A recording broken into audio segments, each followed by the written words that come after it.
the most popular alternative bands on a national commercial scale are more, commercial. They're more clean and like Pearl Jam and stuff like that. And that's the same thing that happened with punk rock. Punk rock was really aggressive and raunchy, and those bands got signed to major labels, and it didn't do too well in the mass media, and so then all these punk rock bands turned into new wave bands. So that's exactly what we are. We're a new wave band.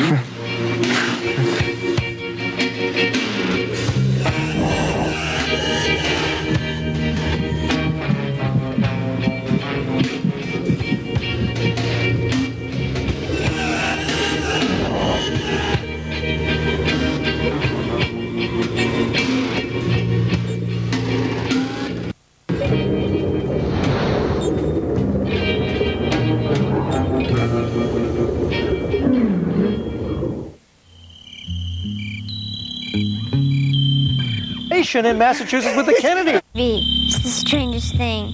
We're working on this show about what is the real alternative, about what isn't.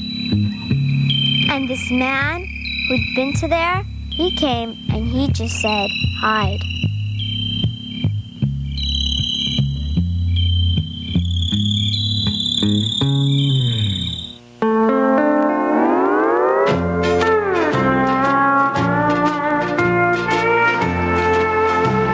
Myself. Hi, I'm Sean Stussy.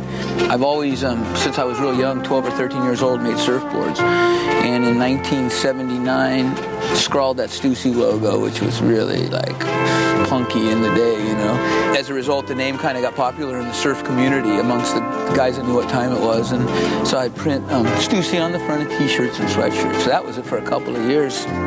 It wasn't daddy's money or the bank didn't own it. We kind of floated our own thing for all this time. And I always felt real good about that, like we're doing it, damn, And it started to get kind of fat. Department stores would come, and in my gut, I just thought I'd take more of a long approach and not open up every store across the street from each other. Today, everybody wants to do it really quick, and the magazines and the fashion style shows and all that stuff. It's just every 30 days they got to come up with next month's flavor.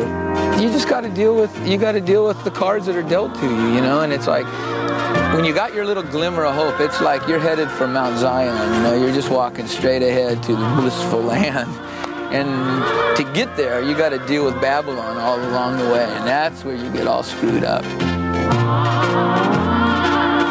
Just all caught up to where it wasn't a frontier anymore. It didn't feel like a pioneer, It was just like a guy making clothes worrying about how much they cost. And yeah, you can't control it. And the sheer fact that you work real hard to make it a hip thing and a young alternative media picks up on it, as punky and as, rough edge you try to be, it becomes mainstream very quickly.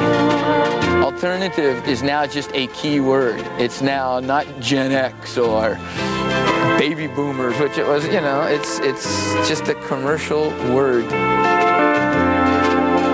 How did I keep from selling out? It's a good question.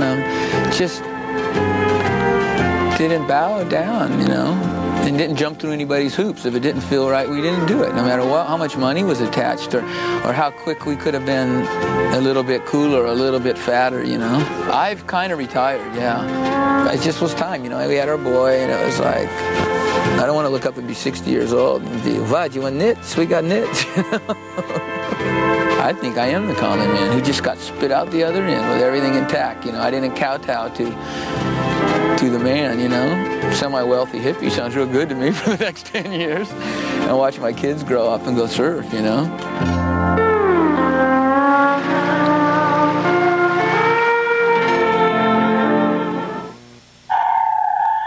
things must be hidden to keep them secret. Don't just look at the hiding place. Think about disassembling the object or breaking it up into smaller lots. Try hollowing out an apparently solid object or using the dead space available in most household items.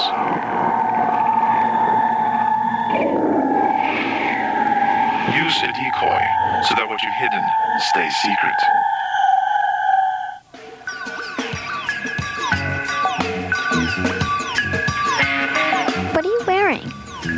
sneakers, cycle boots?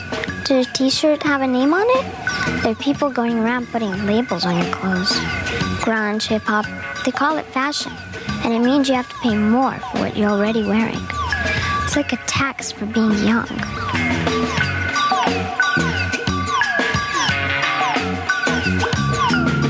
What we offer to our client as far as a service, if you will, is an unbiased, unhyped look at what's going on with youth. We have people in key cities, key areas, key categories all over the world. We will immerse ourselves into the culture for a couple weeks and shoot video, hours and hours of video, hours of interviews, research.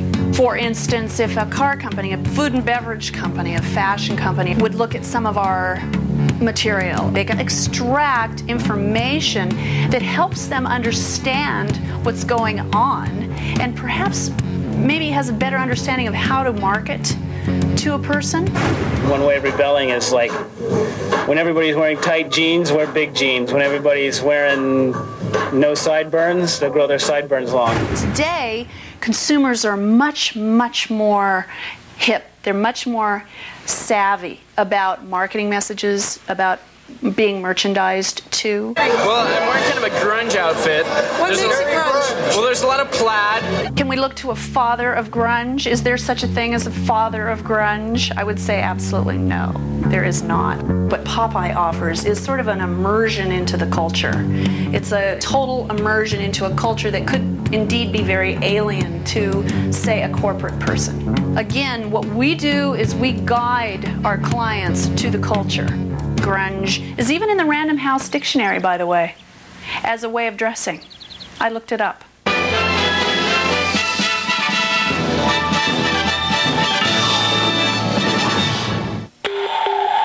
They monitor you, even the playing field. Monitor them. Purchase a 900 megahertz scanner from any electronic store.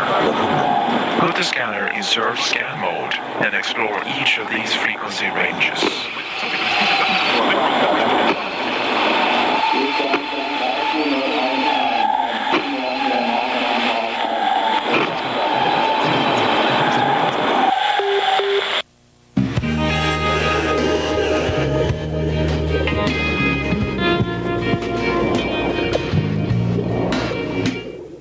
Today's alternative culture is a bull market, but there has never been a way for you, the independent investor, to profit from it. Until now. Introducing Stock and Roll, the first financial service that allows you to purchase shares of your favorite alternative acts and cash in big on their hard-earned alternative credibility. As Weezer's songwriting matures, so will your bonds and IRAs. Sit back and relax as REM-sensitive lyrics put you in the black. A Silverchair solo makes you independently wealthy, and a Bjork B-side lands you on the Fund Management A-list. So contact Stock and Roll and get on the gravy train while you still can. Stock and Roll. There is no alternative.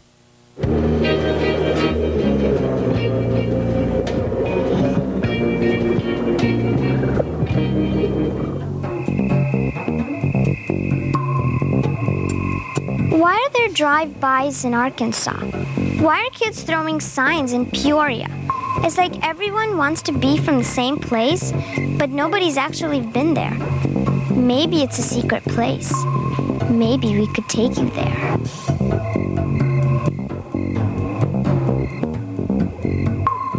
Some people say it was starting in the Bronx, some say Brooklyn, a couple other spots, but we all know, where it originally started from, which I don't want to, speak on that right now. There it is. It started about, let me say, roughly 15, maybe even 20 years ago.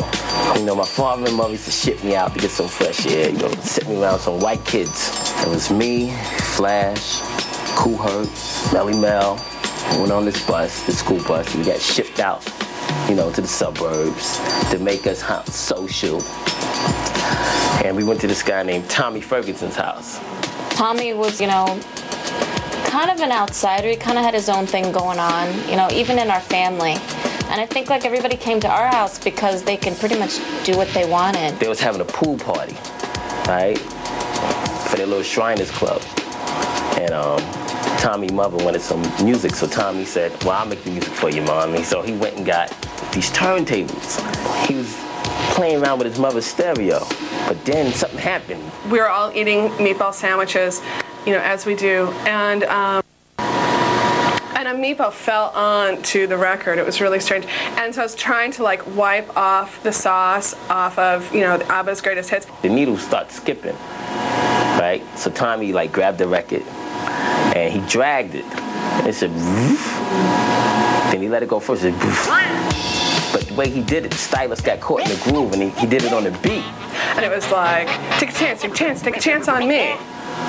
And some other record was playing and he just kept doing it and started scratching. And before you know it, he was rocking the party. Then Flash and them, they was like looking at each other like, yo, we can make some money off of this. The wisdom of the word, that's what you heard. And anything else is quite ridiculous. I met this kid named Tommy or Timmy.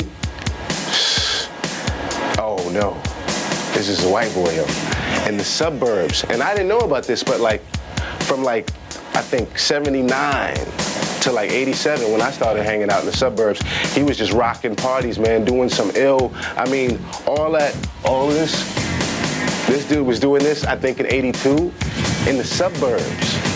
They started hip hop, man. On the real, they started hip hop, you know, the scratching, the spinning on the head on the linoleum in the kitchen.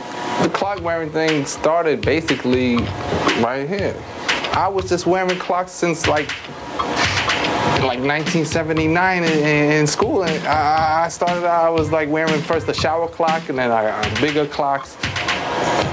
You can imagine the kind of females that I've attracted with this. After the fresh air fun was over, we left and I went to go see Flash and Melly and them, and they had this equipment in the park. You know, rhyming and scratching. We were just so oppressed for so long, and we really wanted to make something that was our own, that was a full experience of like what it's like to be, you know, a white middle class, okay, upper middle class, right, kid living in Westchester. I didn't want to be a part of it. He was my brother, you know. I mean, I thought what he was doing was really weird, and at the time, you know. But later on, I guess, you know, I realized he was kind of a genius in a way. And they talk about hip-hop started in the South Bronx. No, hip-hop started with the Ferguson family. That's where it started at.